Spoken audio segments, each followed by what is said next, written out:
नमस्कार साथियों, इस वक्त की जयपुर से दो सबसे बड़ी अपडेट हम आपको देने जा रहे हैं। पहली अपडेट है कि 4 बदमाशों के द्वारा 10 करोड़ की फिरौती मांगी गई है। रोहित गोदारा गैंग के नाम से हत्या की धमकी लगातार मिल रही थी। दूसरी यहां पर न्यूज़ निकल कर आ रही है कि सुखदेव सिंह गोगामेडी की पत्नी शीला शेखावत, जिन्होंने एक मीडिया के सामने बयान दिया है कि लगातार विदेश से उनको जान से मारने की धमकियां मिल रही है। आज 4 बदमाशों के द्वारा उनके घर के सामने 2 राउंड फायरिंग की गई। हालांकि वो उस समय घर पर मौजूद नहीं थी और वहां की पुलिस भी अब जांच पड़ताल में लग चुकी है। ये घटना क्या है हम आपको बताने जा रहे हैं।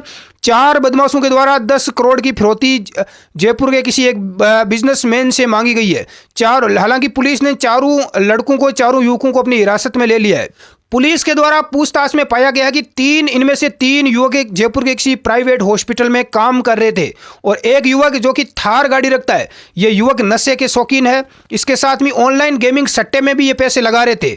इसके साथ में ही अपने प्रेमिकाओं को थार गाड़ी में घुमा रहे थे। इन युवकों के ऊपर लाखों का कर्जा हो चुका था और उसके बाद में एक बिजनेसमैन की महिला उसी हॉस्पिटल में इलाज करवाने के लिए जाती है और ये युवक उनके कॉन्टैक्ट नंबर लेते हैं, चोरी की सिम लेते हैं और लगातार धमकियां दे रहे थे रोहित गोदारा के नाम से। बाद में परिवार ने नजदीकी पुलिस थाने में रिपोर्ट दर्ज करवाई। पुलिस ने सख्त कार्रवाई की और चारों बदमाशों को हिरासत में लेकर कड़ी कार्रवाई इनके ऊपर की जा रही है। दूसरी सबसे बड़ी खबर, आप सभी को पता है कि सुखदेव सिंह गोगामेडी, जिनकी घर में घुसकर 3 बदमाशों के द्वारा हत्या कर दी गई थी।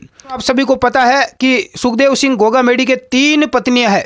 तीनों में से जो दूसरी पत्नी यहां पर सामने निकल कर आ रही है, शीला शेखावत, जो कि वर्तमान में करणी सेना की अध्यक्ष भी है, उनको भी लगातार धमकियां मिल रही है विदेश से। इस प्रकार की भी सूचना लगातार आ रही है।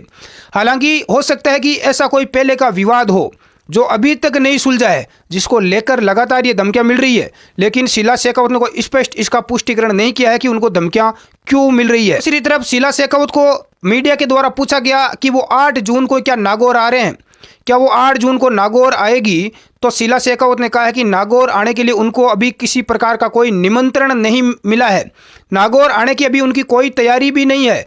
यदि समाज के लोगों के द्वारा उनको यदि बुलाया जाता है तो वो निश्चित तौर से नागौर आएगी।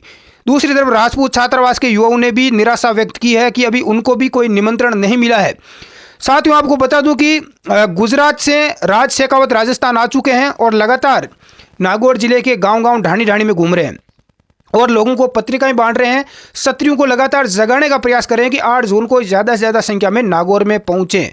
इसके बीच में कई लोग कमेंट भी कर रहे हैं कि राज शेखावत जो पहले झुंझुनू से चुनाव लड़ चुके हैं, लेकिन उनको मात्र 7,000 भी वोट मिले थे, इसलिए वो राजनीति में आने के लिए लोगों की भीड़ दिखाना चाहते हैं। क्या वो बीजेपी उनका सपोर्ट कर रही है? क्या वो बीजेपी में शामिल होना चाहते हैं? इस प्रकार की बातें भी लगातार सामने आ रही है। शीला शेखावत ने कहा है कि उनका इतिहास गलत लिखा गया है। जल्द ही जो माध्यमिक शिक्षा बोर्ड की किताबों में बदलाव देखने को मिलेगा, वो इस पाठ्यक्रम को बंद करवाने के लिए सरकार से गुहार लगाएगी।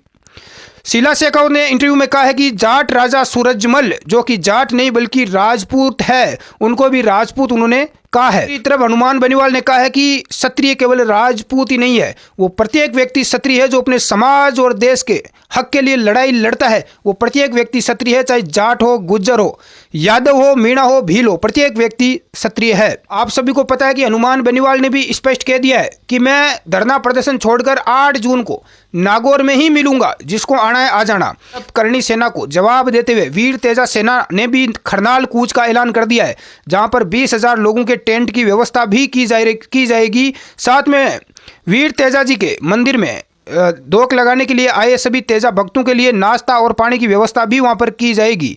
तो ये सब कुछ 8 जून को ही एक साथ है वो किया जाएगा। हालांकि आप सभी को पता है गैंगस्टर आनंद पाल सिंह जी के जो भाई है मनजीत पाल सिंह जी, वो भी नागौर नहीं आएंगे क्योंकि उनका यहाँ पर दूसरी जगह प्रोग्राम है वो बन चुका है। और भी कई लोग ऐसे हैं जो इसमें शामिल नहीं होंगे, ऐसी भी यहाँ पर खबरें सामने निकल कर आ रही है, जो आप यहाँ पर स्क्रीन पर देख सकते हैं।